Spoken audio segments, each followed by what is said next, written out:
And joining us now, she was the National Player of the Year, of course, the Catcher of the Year. She was what's going to go down as one of the greats at West Texas A&M. Of course, led them to the national championship. I speak of Shanna McBroom, who joins us now here on In the Circle. How you doing? I'm doing good. How are you?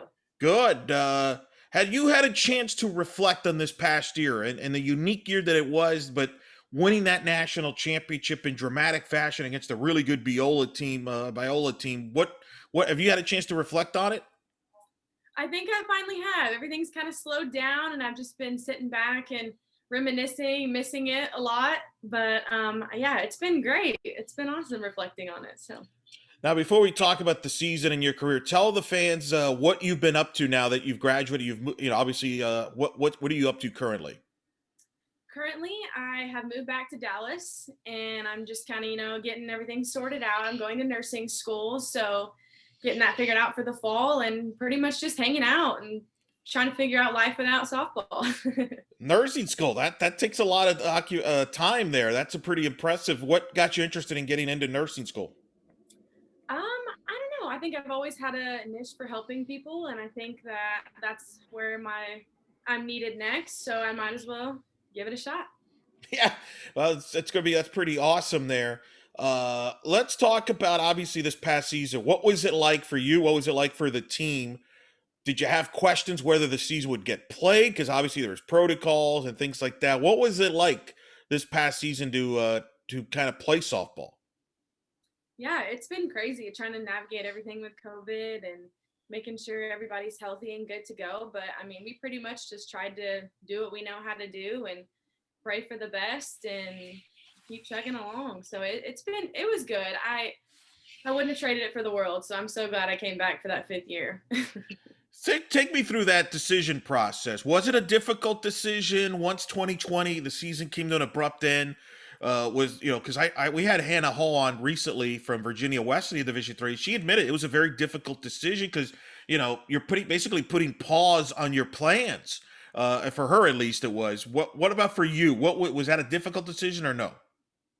um, Honestly, at the beginning, no. I was ready to go again. I didn't even want to think about it. I was fine with putting my life on hold, and softball, I wasn't done with it yet. So I kind of just off the bat was like, you know what? I am 100%. We're going all out this season, and I don't have to think about it. But and then you make the decision, and you're like, oh man, like got to pay the bills somehow, right? But I'm gonna put the life on hold for one more year, and follow my dream. So that was pretty much it for me.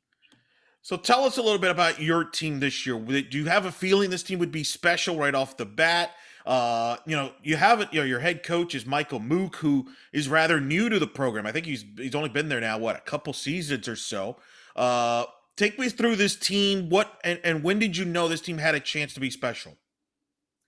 In the beginning, we struggled a little bit. I think every team kind of goes through that. We struggled a little bit, and we just kept pushing. We knew that we had an end goal, and we wanted to be a family. We wanted to be a great team, win a national title, and I think everybody bought into that, and we worked as hard as we could to get there. And by the time we think around conference tournament, our team we just picked up. Everybody got on. Everyone was hitting. We were pitching well, everything was just going right for us. And the main thing is that we were playing as a family. Everybody was rooting everybody on.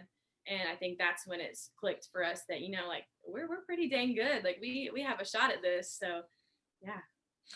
You obviously you could play in the Lone Star Conference Championships. You beat Angelo State. How big was that? You played in Oklahoma City at Tom Heath Field. Take us through that Lone Star Conference Championship. Yeah, that was a great time. I mean, that game we just came out and we were like, we have a job to do. We didn't win the actual conference itself, but we were in the conference tournament, and we were like, we have a spot here to make a name for ourselves and be a force to be reckoned with. So we came out swinging, and it ended up working out well for us. I would say so. Yeah. You end up going in the NCAA South Central Regionals. This was obviously unique this year because there was no super regionals. So you played in this regional. You got Texas A&M Kingsville, you got Oklahoma Christian, and you got Texas A&M Commerce. And that came down to a winner take all between you and Texas A&M Commerce. First, talk about the strong field you had to go through there. I just mentioned the teams there with Kingsville, Christian, and Commerce, and then you drop a game to Commerce to force an if necessary game there where it's your season's on the line.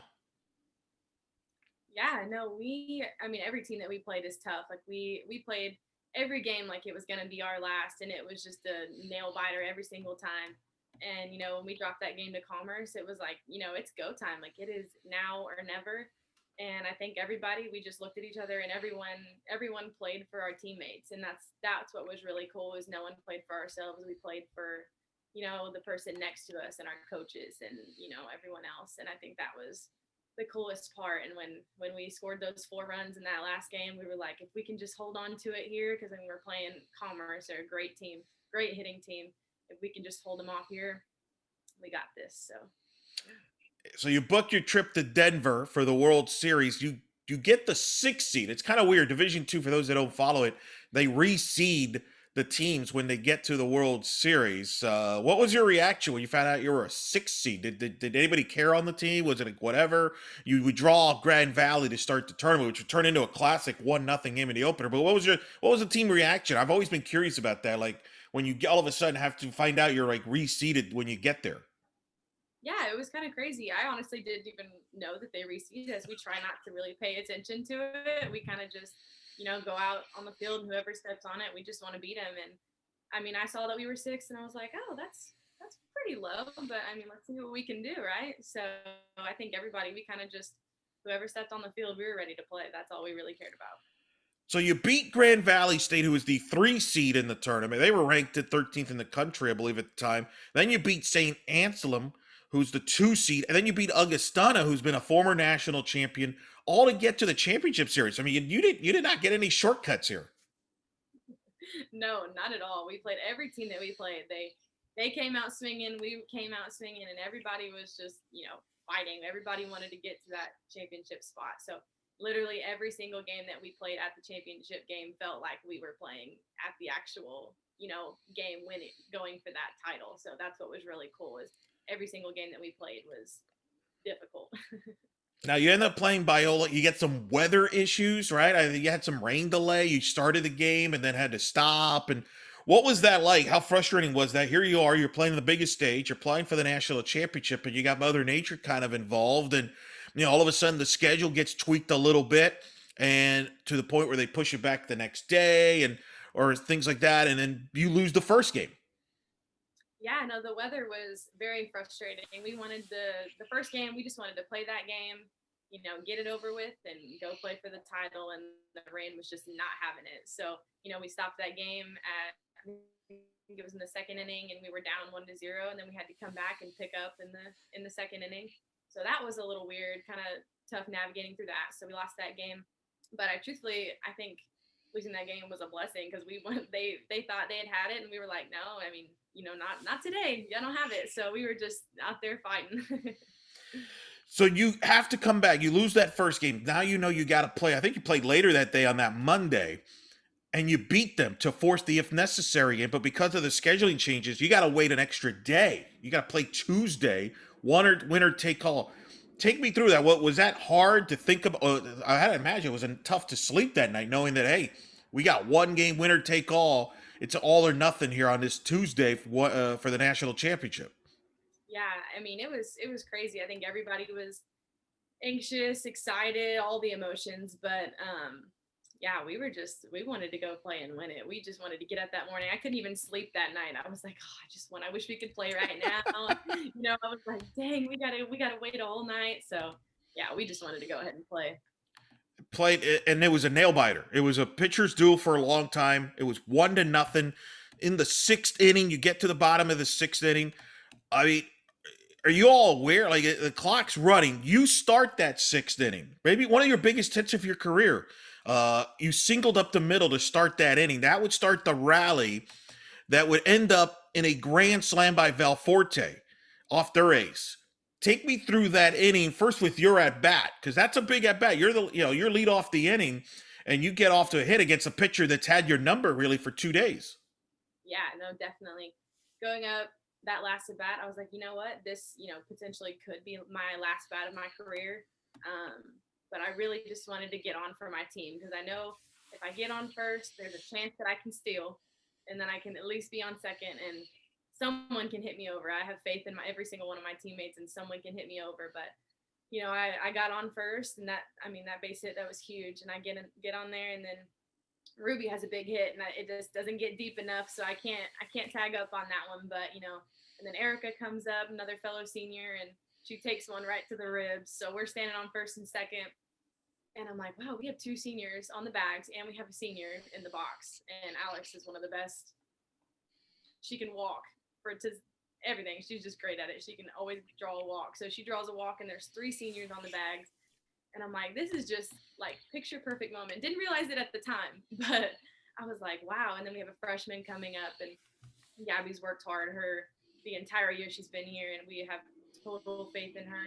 And so, I just saw the ball hit off the bat, and I was like, that's pretty deep. So I'm tagging, and I turned around, and I'm like, wait a minute, that is going super far, super far. So I just take off, and I'm excited, jump in, and it was just awesome. Everybody's crying. I got tears. It was crazy. It was so awesome. And then we have to sit there and be like, wait, guys, we still have a whole nother, we have to get 3 outs.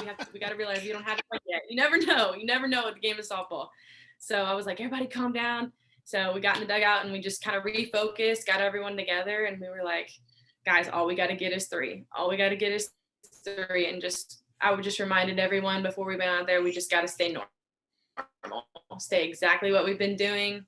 Just keep playing softball. And that was it. You did. That's what did. Kyra Lair would get the last 3 outs. Take me through what went through your mind when that last out was recorded and you just realized you just won the national title. Honestly, I couldn't even believe it. I was just, ball was hit to Alex, and we trust Alex with everything in us. She's a great shortstop, and we knew she would get the ball, get the out. And I just was like, oh my gosh, like we actually did it. It didn't even really process until we were standing on the line, and they were handing out trophies, and I was like, we really did this. We really did this. So it was just a crazy amount of emotions. I was sad that I won't ever play softball again, but also at the same token, I was super excited because we just won a national championship. So it was a crazy up and down of emotions. It was awesome. Yeah, it's not a bad way to go out with a national title. It's your last game. I mean, that's pretty good. It's truly remarkable. You go 43-12 as a team. What was it? Talk about some of your teammates that people maybe are not as familiar with, that don't follow it on a daily basis, because you got a lot of attention, and rightfully so, for the great year you had, the great career you've had, which we'll talk about. But you had some great teammates like Saltzman and others. Just talk about some of the teammates that made a big difference this year for the team. Oh yeah, Ruby. Everyone knows Ruby is just an awesome softball player, awesome person, awesome teammate. She just has so much energy, and she keeps everything light in the dugout. She's super focused, and she really guides the outfield and kind of just takes over that role. And having her in the 2-hole, she's one of the greatest 2-holes I think I've ever seen in my life. But I always wanted to just get on because I knew at least Ruby would hit the ball hard somewhere, and we can score. If me and her just get on, we would be good. And Gabby, such a great teammate. She moved around on the field a little bit, and she just took whatever role that she had, and she just gave it all, and obviously works out well for her. But and then Maddie Johnson, freshman as well. She came in, a little bit. She played here in the beginning, and then she came in probably halfway through the season and picked up third base for us, and she just did an amazing job. Super, she was young, and she just kind of played her role. And I think that was super awesome. And she trusted us seniors to kind of guide her through it. And she honestly just went in the box and was swinging, and it works out well for her as well. She's, a great hitter. But yeah, no, I have some of the best teammates that team will go down in history. I love every single one of them, and they've just always been the greatest supporters, and no one is selfish on our team. That's our biggest thing, is not one person is playing for themselves. Everyone is playing for each other. So I think that's what makes us so special. As a team, you hit 334, 63 homers. You scored nearly 400 runs in 55 games. What made your offense so dynamic? I think we were just up and down. Everyone is so different. I think everyone has each hitter had a different something different that they brought to the plate, and I think we all worked well off of each other. I mean, Gabby has power, Ruby has power, but she can also lay down a bunt. We have Haley in the bottom of the lineup, great slapper. She can place the ball wherever, and the girl can run. So I think we just kind of capitalize on each other's strengths, and I think that's what made us special for sure. Incredible balance too. You could score in so many different ways. You hit for power, but you also had speed. As a team, you had 114 steals. You led the team with 35 steals, which is kind of mind-boggling because you're a catcher. So we don't think of catchers having speed, but you have power and speed. How did you develop all that as a catcher? I'm not really sure. I kind of got thrown into the catching role when I was in high school. We needed one, and they asked me if I could do it, and I was like, you know what, I'll try. I'm not really sure, but I'll try. And so I kind of just picked it up, and I loved it. And I think speed is kind of what set me apart catching wise. Is I know I'm not the biggest, and I may not be the strongest, but I can at least get up a little bit quicker, and I can outrun somebody. So I don't know, it was just awesome. I think having those two different strengths is super cool. Talk about your head coach, Michael Mook. It's so unique because he was hired on June 20th, 2019. So he hadn't been there a long time. You kind of inherited him. What was that adjustment like to get to know him and him to get to know you? Because it seems, at least from the outside, that it went flawless. But what was it like internally there? Because he was just there in a short period of time, and here you are. I mean, shoot, 2 years later, you're all national champions. Yeah, no, honestly, from the outside looking in, I mean, from the inside looking in, it was flawless. Pretty much, he just came in and took every single one of us, and we just all wanted to jump on the boat and do what he wanted us to do because we knew that whatever he said, we were gonna be successful. So I think that's another big part of our team is we bought into everything that Coach Mook told us to do. And I mean, he's obviously smart coach, and he just knows the game of softball so well. And I think all of us realized that, and we just had to trust him full force, and we did, and it worked out well. What's he like? We watched him in the press conference. It's very low key, very low demeanor. Doesn't get too high for any. It pretty much goes. Is that how he is outwardly? What's he like, and how long did it take you to trust him from that standpoint? I mean, it's very unique. A lot of times, it could have been easy for the players to say, "Wait a minute, we didn't come to play for him," and there could have been some friction, but that wasn't the case here. No, yeah, he is just like that. I promise you guys, he is literally just like that. And I think that's what why everybody buys into him is he's the same with every person, and he is very honest with you. And I think that's one of the greatest qualities that he has is he's so honest, and that's what makes it easy to trust him. Is that he's not ever saying many different things. It's always one thing. And so it was super easy to trust him. It took me at least maybe a day to realize, oh, this coach knows what he's doing. We're speaking with National Player of the Year Shanna McBroom here on In the Circle. Let's talk about what got you interested playing softball growing up. Honestly, crazy story. I was a gymnast growing up. I did not play softball until I think I was 13 years old. Wow. So I started kind of late. I didn't really play. I mean, I think I played when I was 8, coach pitched, and then I didn't. I was like, nope, not for me. I'm definitely a gymnast. And so I didn't do that. And then high school came around, and my dad was like, why don't you try softball? And I was like, Dad, I don't know. And so I tried out, and crazy enough, I made the varsity team as a freshman, and I was like, okay, maybe I'm kind of decent at it, I guess. And I started at second base. And then that's when they needed a catcher. So I just jumped in, and I think ever since then I was full force. I loved softball, loved the game. It took me a while to learn. I was a little bit behind for a while, but I dove in and I put in the work. So yeah. That's insane. 13?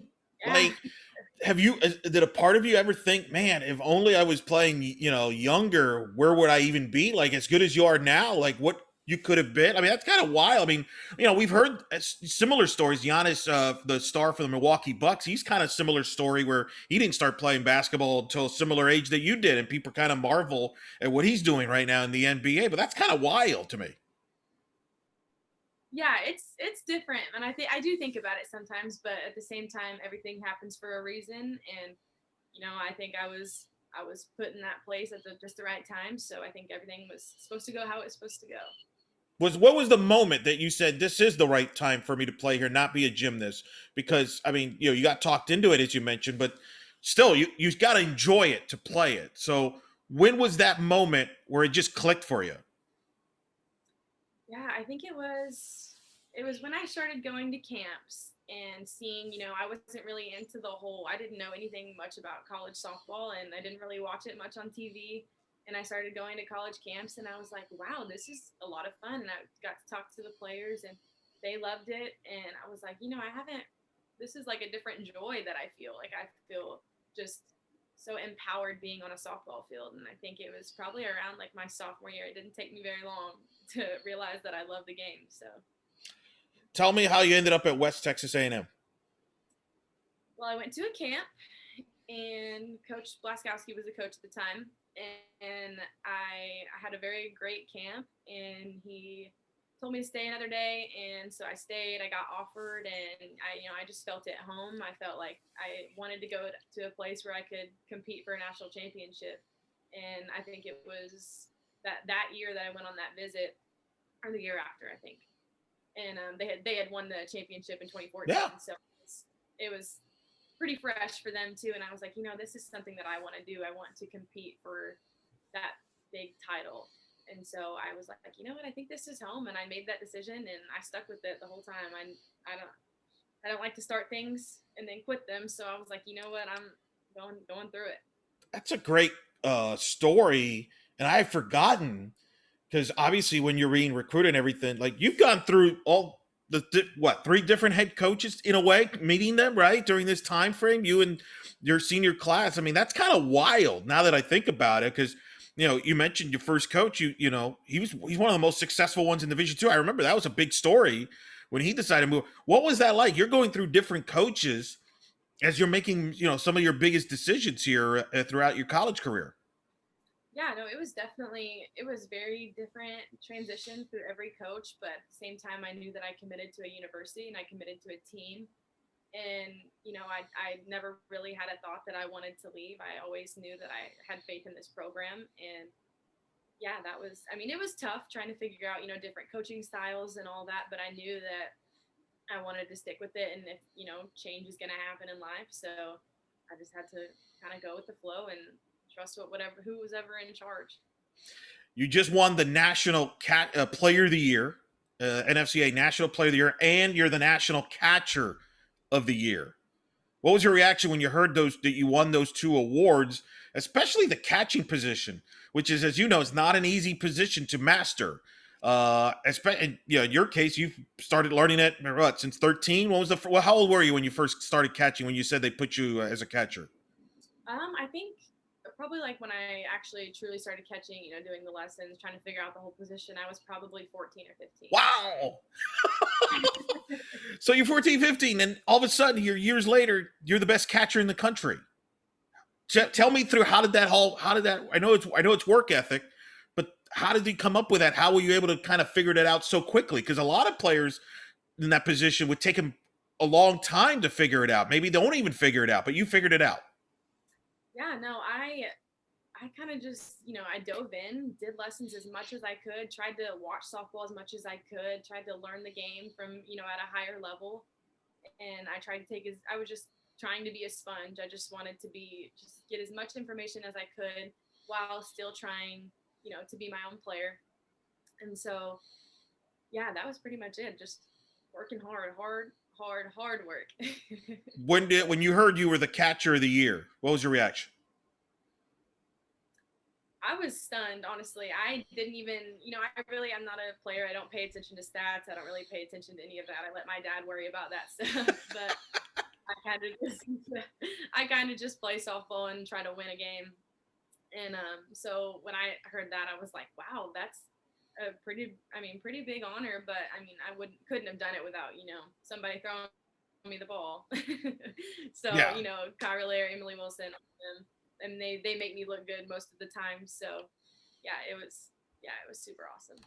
Well, you do a good job yourself there, making you look good as well. So you were also named to the Division II Honda Athlete of the Year finalist, and you're going to get awarded for that because they've decided they're going to award all the finalists there. What did that mean to you? Were you aware how significant? I mean, the Honda Athlete of the Year, that's a pretty significant award because it's not just a softball award, it's a college award and one of the most prestigious ones. Yeah, that was super awesome. It was just so surreal too. I just everything, all the blood, sweat, tears, everything that I've put into this sport and this program finally paid off. And I mean, I think the biggest thing was winning the national championship. That will always top every award. But I think it was just super awesome, and I couldn't have done it at all without my teammates or my coaches like that. I mean, I give all the credit to them because they they pushed me more harder than anybody else has, and yes, it was super awesome. Were you at the ceremony? What kind of ceremony did they hold there? Was it like a virtual ceremony? Was it in person? What was that like when the for the Honda Award? It was on CBS Sports, so they So, kind of yeah, changed our names, and I got to watch it at home with my family, so it was super cool. that's pretty. Wow. So you're watching it with their family as this. Wow. Yeah, it was super cool. Everybody was so excited, and I think my dad was more excited than I was. That's probably accurate, for sure. Have you ever thought about what if you didn't play softball? Like you said, you were a gymnast. Like, where would you be right now if you didn't just, think about, hey, I'll try this softball thing? Yeah, I think about it all the time. I'm like, I mean, I watch gymnastics on TV, and I'm like, wow, I could have been doing that or and whatnot. But I'm so excited that I did pick softball because without softball, I would not be the person that I am today. So Yeah. So basically, are you going to be like breaking down the gymnastics here during the Olympics? Here is that like going to be? Are you going to be hardcore here? Like if I have questions about what's going on, like you can answer it. You could be an analyst. oh yeah, just let me know. Oh, you see now, be careful what you wish for there. I mean, I look at the bright side. If you were a gymnast right now, you'd be losing to Simone Biles, probably, right? 100% would be losing miles. Do you marvel at what she does as Oh, somebody that's done it? she is just an absolute great. That is just never seen anything like it. And I think it's so awesome. And it's cool that we're witnessing history right now. Yeah, So, big time history, for sure. When you started playing softball, did you started watching any players in particular? Did you study any players, or did you just kind of focus on your own deal?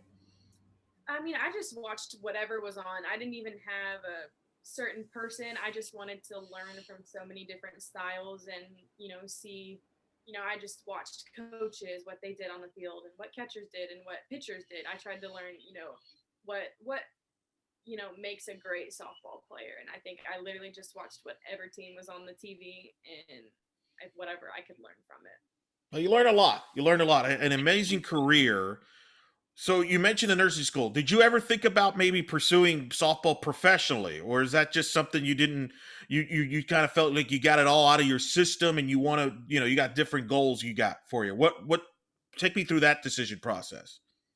No, I definitely did. I definitely, thought about it that, giving up something that you love is always super hard. But, I have a few injuries that I just don't know if my body will continue to let me play and at the level that I would like to play. And so I think I went out on a high. So I think I would just, leave it at that. And, I'll always miss it and stuff. But yeah, I think, I wish I could. Can always do like coaching, or do you ever think about coaching or broadcasting in softball? Oh, I definitely think about it. I definitely think about coaching. It's actually a huge topic of mine right now. I am going to nursing school, but I can't decide if I maybe want to, do a GA position or along with it. So I haven't really decided yet. It's still a process trying to navigate that. But yeah, it's been crazy trying to figure that out. Well, hopefully we see you on the diamond there and still be a part of the sport. My last question: years from now, when there's reunions and future West Texas A&M players and things like that come out, and your name gets brought up, what do you want people to say about you? What legacy do you want people to remember when they bring up Shanna McBroom? I just want, future players and players that I have played with just to know, or just to remember me as a good teammate, someone that worked super hard and I'm gonna push people. I'm vocal, and I want people to be the best that they can be, so we can all be the best that we can be. And I just want, I get loud, I get crazy, and sometimes I probably say things that people don't like, but I just try to do it for the betterment of the team. So I hope they always know that I do everything from the goodness of my heart, and I just want people to be the best. So I hope that's what everyone remembers. Describe people that didn't see you play, or the type of player you were on the field. I am, super energetic as a person too. I have, a lot of spunk. I love to dance in the dugout, keep the energy light. I do push people. I'm not afraid to get in someone's face when they need it, and I need that too. I need to check in too. So I love teammates like that tell me, hey, listen, you got to calm down. You gotta get your stuff together. So, but yeah, so I'm loud, and I like to play the game hard, and that's pretty much me. That's pretty good. That's pretty. You didn't have to do any gymnastics like around the team to prove a point, did you? Or like during rain delays, or no? Okay, just making No, sure. none of that. But the rain delay, we had the rain delay in the championship Yeah. game, or the first one, and we definitely got into some dance battles amongst our team. Wow. That sounds like it got competitive. Who's the best dancer? Oh, I think me and Erica, we are pretty good duo. Oh, okay, okay. We're taking notes here. You're going to be our gymnast analyst for the Olympics and dance analyst for like Dancing of the Stars. Maybe you could be an analyst there. Oh, I think I'm more, street. No, none of the fancy stuff. Fair enough. Fair enough. Fair enough. That's fair. We'll leave it as that. Shanna McBroom here, joining us here. Of course, two-time All-American, top 10 in just about every significant category in program history. Of course, including hits, home runs, triples, runs, you name it. Every significant category, she's in the top 10. Leading, of course, West Texas A&M to the national championship, national player of the year, national catcher of the year, Honda Award finalist winner. That's a good resume, by the way. That's a lot to put in a card, but you earned it. Hey, thank you so much for taking the time. I know it's busy as you're getting set for nursing school there, but we wanted to kind of talk to you and get to everybody to get to know you there for your great career and obviously the great year at West Texas A&M. Congrats on all the success you've had. Good luck in nursing school, and we hope to do this again down the road. Yes, of course. Thank you so much. I appreciate it.